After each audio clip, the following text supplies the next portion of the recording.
말씀을 보겠습니다. 사무엘상 20장 24절에서 34절까지의 말씀입니다. 사무엘상 20장 24절에서 34절의 말씀은 구약성경 449쪽 근처에 나와 있습니다. 사무엘상 20장 24절에서 34절의 말씀을 우리 한 절씩 교독하시면서 마음에 받겠습니다. 24절의 말씀 제가 먼저 봉독하도록 하겠습니다. 다윗이 들에 숨으니라. 초하루가 되매 왕이 앉아 음식을 먹을 때 왕이 평시와 같이 벽 자기 자리에 앉고 있고 요나단은 서 있고 아브네일은 사울 곁에 앉아 있고 다윗의 자녀는 비었더라. 그러나 그날에는 사울이 아무 말도 하지 아니하였으니 이는 생각하기를 그에게 무슨 사고가 있어서 부정한가 보다 정령이 부정한가 보다 하였음이더니 이튿날 곧 그 달의 둘째 날에도 다윗의 자리가 여전히 비었으므로 사울이 그의 아들 요나단에게 묻되 이새의 아들이 어찌하여 어제와 오늘 식사에 나오지 아니하느냐 하니 요나단이 사울에게 대답하되 다윗이 내게 베들레헴으로 가기를 간청하여 이르되 원하건대 나에게 가게 하라. 우리 가족이 그 서급에서 제사할 일이 있으므로 나의 형이 내게 오기를 명령하였으니 내가 내게 사랑을 받거든 내가 가서 내 형들을 보게 하라 하였으므로 그가 왕의 식사 자리에 오지 아니하였나이다 하니 사울이 요나단에게 화를 내며 그에게 이르되 패역무도한 계집의 소생아 네가 이새의 아들을 택한 것이 내 수치와 내 어미의 벌거벗은 수치됨을 내가 어찌 알지 못하랴. 이새의 아들이 땅에 사는 동안은 너와 내 나라가 든든히 서지 못하리라. 그런즉 이제 사람을 보내어 그를 내게로 끌어오라. 그는 죽어야 할 자이니라 한지라. 요나단이 그의 아버지 사울에게 대답하여 이르되 그가 죽을 일이 무엇이니까 무엇을 행하였나이까. 사울이 요나단에게 단창을 던져 죽이려 한지라. 요나단이 그의 아버지가 다윗을 죽이기로 결심한 줄 알고 함께 읽겠습니다. 심히 노하여 식탁에서 떠나고 그 달의 둘째 날에는 먹지 아니하였으니 이는 그의 아버지가 다윗을 욕되게 하였으므로 다윗을 위하여 슬퍼함이었더라. 아멘. 하나님의 말씀입니다. 오늘도 귀한 은혜의 자리 말씀을 사모하며 구역장 성경 공부에 나오신 존귀한 성도님들을 주님의 이름으로 환영하고 축복합니다. 오늘도 귀하신 말씀 제가 이야기하는 것이 아니라 하나님 말씀으로 듣고 말씀으로 우리가 함께 은혜 받고 말씀으로 승리하며 살아가는 복된 한날의 삶이 되시기를 간절히 축원합니다. 오늘 우리가 허락하신 사무엘상 말씀을 통하여서 헌실적 사랑, 거룩한 분노라는 제목으로 함께 짧은 시간 말씀을 나누고 배우려고 합니다. 책 중에 이런 책이 있습니다. 제목이요. 그 청년 바보 의사. 여러분 아시죠? 너무 유명했던 책이었어요. 그 책의 주인공 안수현 청년 의사가 있었습니다.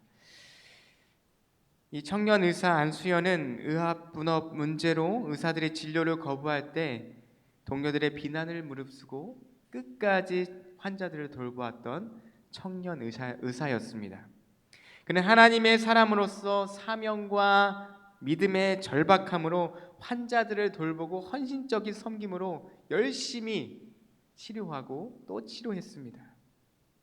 그가 선택한 헌신의 기준은요, 절대적으로 하나님이었습니다.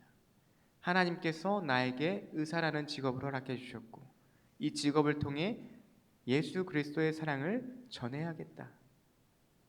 나는 그렇기 때문에 하나님을 선택했고 하나님께서 나를 선택하시고 이 일을 통해서 많은 영혼들에게 주님의 손길을 전하여야겠다.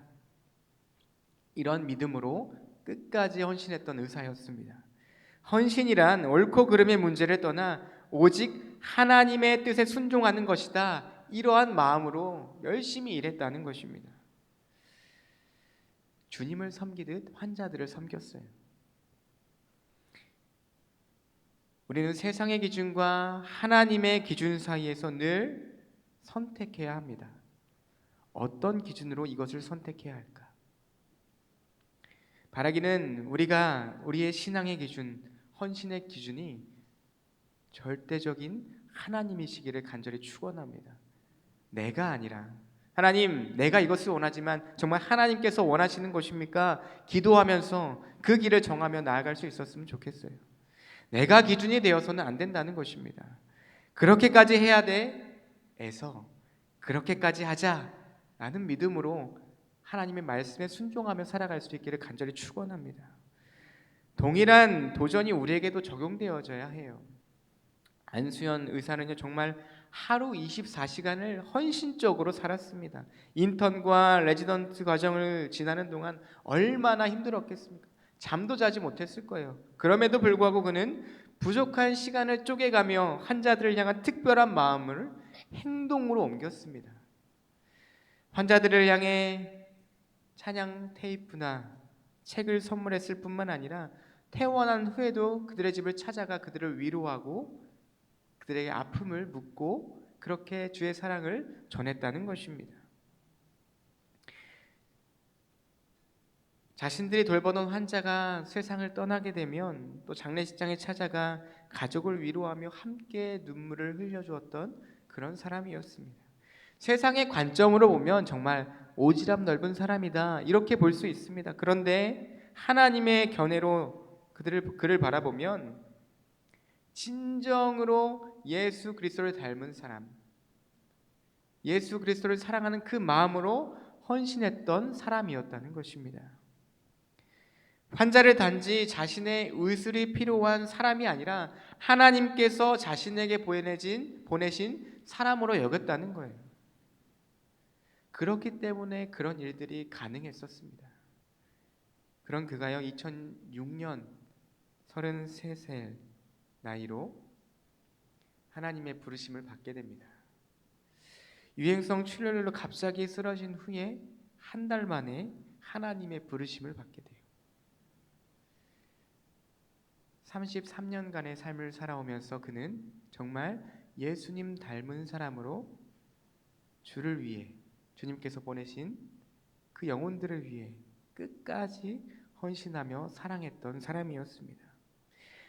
장례식장에는요 4천여 명이 넘는 조문객들이 빈소를 찾게 됩니다. 그 사람들을 살펴보면 병원의 매점 아주머니, 또 구두를 닦는 아저씨, 방사선 기사 등 모두 이 안씨가 베푼 사랑을 받은 사람들이 참 많이도 장례식장에 방문하였습니다. 구두 닦기 아저씨는요 청년 안수현을 의사이면서도 늘 90도로 인사하던 겸손한 사람으로 기억하고 있었습니다. 바보 의사는요 세상을 떠났지만 하나님의 부르심을 받았지만 사람들은 그의 사랑을 잊지 못했다는 것입니다. 이 이야기를 듣고 읽고 또 보면서 나의 삶은 어떠한가? 예수님께서 우리를 택하시고 하나님의 백성 삼아 주시고 말씀대로 살아라 이렇게 말씀하셨는데 나는 어떠한 삶을 살아가고 있는가를 다시 한번 돌아보게 되었습니다. 또 나의 신앙은 어떠한 신앙을 가지고 어떠한 관점으로 신앙생활하고 있는가를 다시금 또 돌아보게 됩니다. 정말 우리를 위해 헌신적인 사랑으로 십자가에 달리신 예수님의 그 크신 사랑, 정말 갚을 수 없는 그 사랑 받고 누리고 그냥 살아가는 삶이 아니라 정말 이 바보 의사처럼 삶으로 전하고 나누고 베풀고 사랑하며 나아가는 저와 여러분들의 귀하고 복된 삶이 되시기를 간절히 축원합니다. 우리 본문 말씀으로 돌아가 보면요 사무엘상 19장 18절 이후의 말씀, 그 전개되는 다윗의 도피 생활에 관한 내용이 이어지고 있음을 보게 됩니다. 요나단은요 다윗에 대한 사울의 마음이 어떠한지를 화살을 통해 전달하기로 약속을 하게 됩니다. 다윗에 대한 아버지 사울의 살해 의지를 확인한 요나단은요 다윗을 위해 심히 슬퍼합니다. 사울이 다윗을 살해하려는 직접적인 동기는요 다윗이 살아있으면 자신의 아들인 요나단의 왕위가 안전하지 못할 것으로 생각했기 때문이었어요. 내 아들이 왕이 돼야 되는데 저 다윗을 그냥 놔두면 안 되겠다. 사울은 일찍이 사무엘로부터 사울의 왕위가 오래가지 아니할 것이라는 하나님의 말씀을 듣게 되었습니다. 그럼에도 그가 다윗을 죽이려 한 것은 다윗만 제거하게 되면 하나님의 뜻을 무효화시킬 수 있고 왕위를 지킬 수 있다라는 지극히 인본주의적인 사고에 따른 것이었습니다. 쟤만 아니면 돼. 내 아들이 꼭 왕이 돼야 돼. 꼭 제거해야겠다. 이런 마음이 있었다는 거예요. 그러나 이는 하나님의 절대 주권에 대한 도전이자 지극히 우매한 또 어리석은 생각이었습니다. 반대로 요나단은 다윗을 살리기 위해 아버지 편에 서는 것이 아니라 다윗의 편에 서게 됩니다. 결국 하나님 편에 섰다는 것이죠. 아버지 사울의 심한 욕설과 단창의 위협, 그런 위협을 받으면서도 끝까지 다윗을 향한 사랑을 지키게 됩니다. 요나단 역시 다윗이 왕이 되면 자신의 위상이 무너질 것을 분명히 알고 있었지만 그것은 하나님의 뜻임을 믿었다는 거예요. 요나단은 신본주의적인 사고를 하며 다윗을 인도하시는 하나님 편에 우뚝 섰습니다.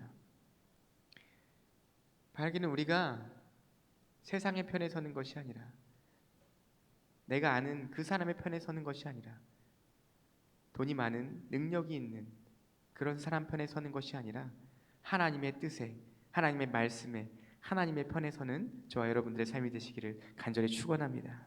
오늘 본문 말씀을 보면 사울이 아들 요나단에게 화를 내며 욕설을 퍼붓는 내용이 나옵니다.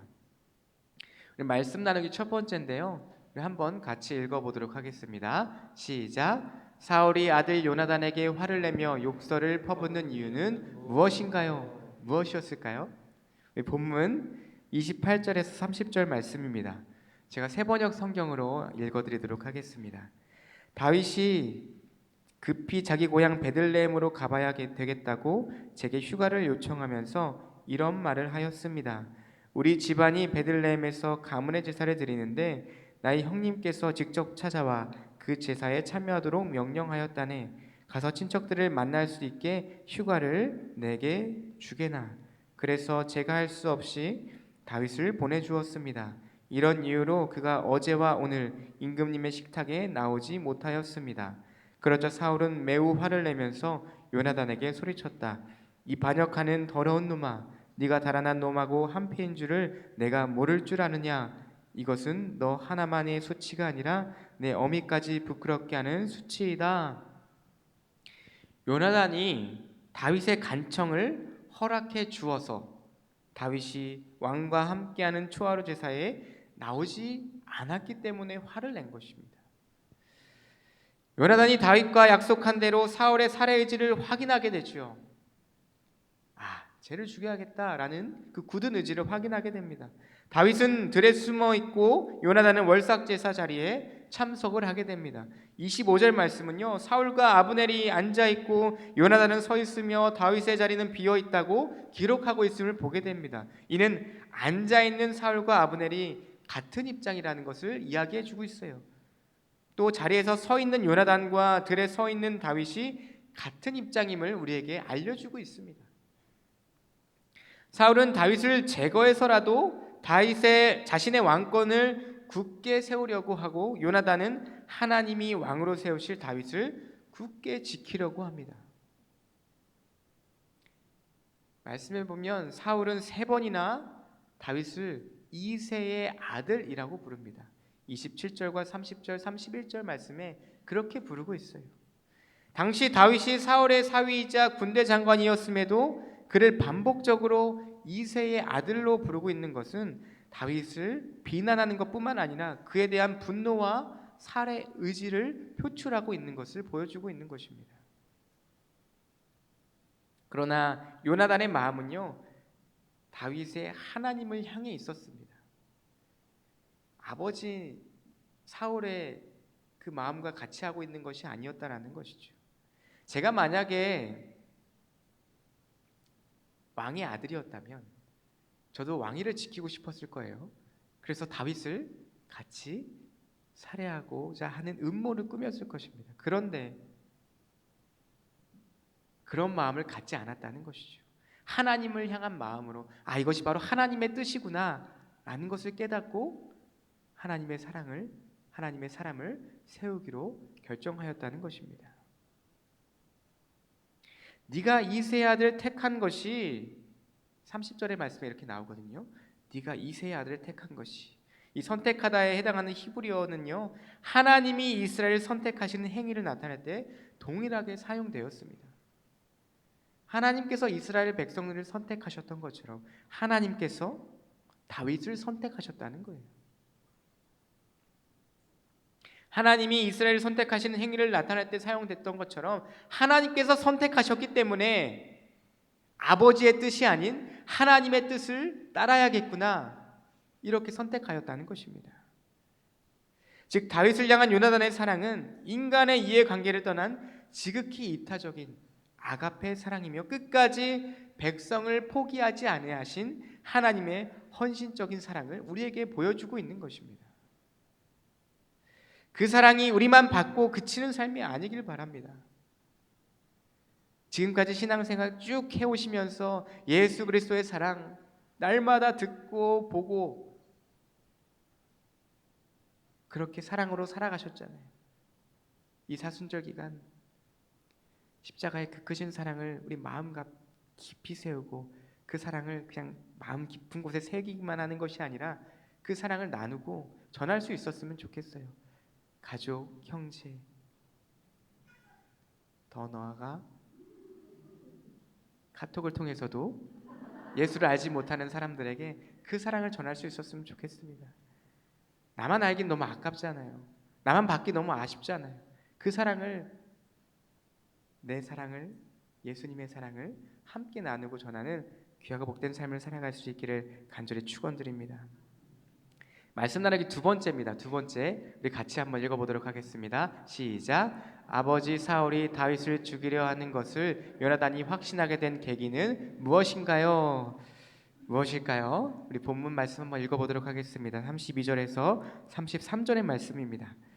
요나단이 그의 아버지 사울에게 대답하여 이르되 그가 죽을 일이 무엇이니까 무엇을 행하였나이까? 사울이 요나단에게 단창을 던져 죽이려 한지라. 요나단이 그의 아버지가 다윗을 죽이기로 결심한 줄 알고. 아멘. 사울이 다윗을 변호하는 아들 요나단을 향해 단창을 던져 죽이려고 하자 요나단은 사울이 다윗을 죽이기로 결심한 줄을 알게 됩니다. 이제 아들까지 죽이려고 해요. 다윗을 살해하려는 사울의 불의에 요나단은 이렇게 항의했습니다.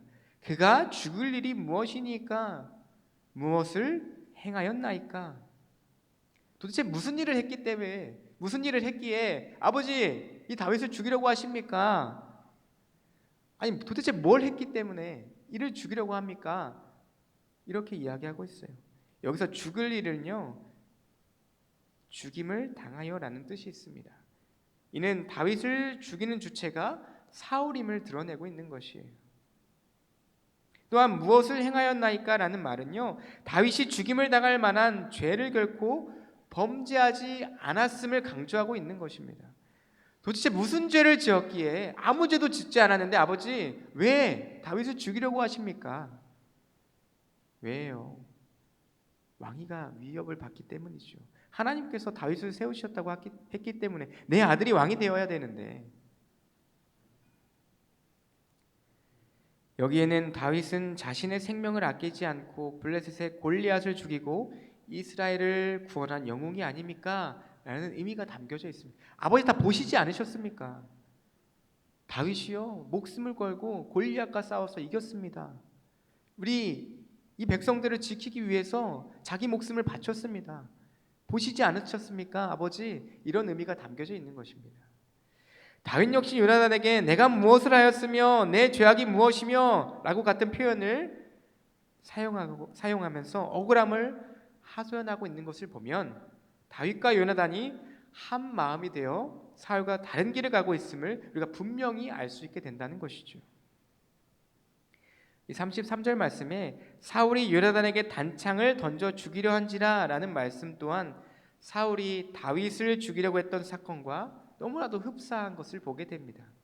사울은 하나님이 함께 하시는 다윗을 죽이려 할 뿐만 아니라 다윗 편에 선 요나단도 죽이려 함으로써 그들 뒤에 계시는 하나님을 대적하고 있음을 우리가 보게 됩니다.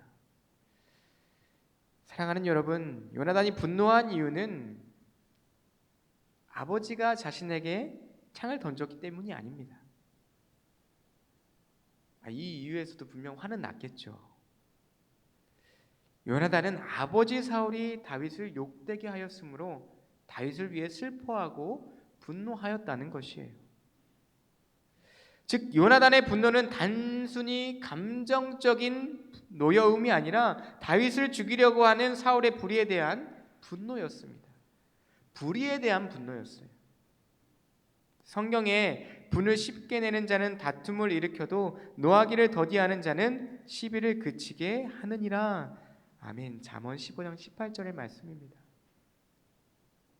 이는 성도가 화를 내는 것이 바람직하지 않으며 어떠한 형태든 철저히 제어하지 않으면 안 된다는 것을 가르쳐주고 있습니다. 우리가 신앙생활하면서 화날 때가 얼마나 많이 있어요. 그렇죠? 열심히 봉사하면서도 화날 때가 있습니다. 그런데 하나님께서는 말씀 가운데 우리에게 가르쳐주고 계세요. 화를 내는 것이 바람직하지 않다. 어떤 형태의 분노든 철저히 제어함을 통해서 결국 내 뜻이 아니라 내 화가 아니라 하나님의 영광만이 드러나기를 원하시는 하나님의 그 사랑을, 그 말씀을 우리가 깨달을 수 있게 되기를 간절히 바랍니다. 사람이 자기 기분에 맞지 않는다고 감정적으로 혈기를 부르는 것 보기 너무 좋지 않잖아요. 하나님도 원하시지 않는 것 같습니다. 그러나 명백한 불의에도 분노하지 말라는 말씀이 아니에요.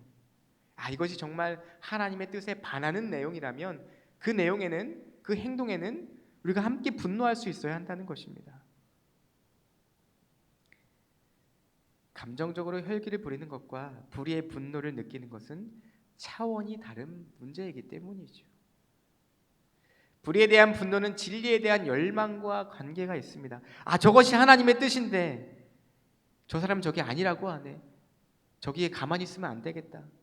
우리는 하나님의 뜻을 따르는 사람인데 말씀대로 살아가야 하는데 말씀대로 살아가지 못하게 하는 저 사람에게 나는 그냥 있어서는 안 되겠다. 이런 거룩한 분노가 있어야 한다는 것이죠. 예수님도 서기관들과 바리새인들의 완악함과 성전의 타락상에 가만히 있지 않으셨습니다. 분노하셨어요. 다 엎으셨습니다. 바울도 아덴의 우상이 가득한 것을 보고 가만히 있지 않았어요. 분노했습니다. 바라기는 우리도 하나님의 뜻에 반하는 명백한 불의에 분노할 줄 아는, 거룩한 분노를 드러낼 줄 아는 귀하고 복된 성도님들 삶이 되시기를 주님의 이름으로 간절히 축원드립니다. 아멘. 우리 마지막으로 주보와 자막을 통해 말씀 다지기를 읽으며 말씀 마무리하도록 하겠습니다. 함께 읽겠습니다. 사울의 분노와 요나단의 분노가 대조됩니다. 사울은 왕권을 고수하기 위해 무죄한 다윗과 그를 돕는 요나단에게 분노합니다. 이는 하나님 뜻에 반한 분노로 다윗에게 기름 부으신 하나님을 대적하는 일입니다. 반면에 요나단은 하나님 뜻을 거슬러 다윗을 살해하려는 아버지 사울에게 분노합니다. 요나단의 분노는 불의에 대항하는 거룩한 분노입니다. 불의에 대한 분노는 진리에 대한 열망과 관계가 있습니다. 예수님도 종교 지도자들의 완악함과 성전의 타락상에 거룩한 분노를 발하셨습니다. 성도는 하나님의 뜻에 반하는 불의한 일을 용기와 지혜로 막아야 합니다. 아멘. 이러한 거룩한 분노를 통해 하나님께서 주시는 말씀과 지혜로 모든 것들을 능히 이기며 승리하시는 귀하고 복된 삶을 살아갈 수 있기를 간절히 축복드립니다. 아멘.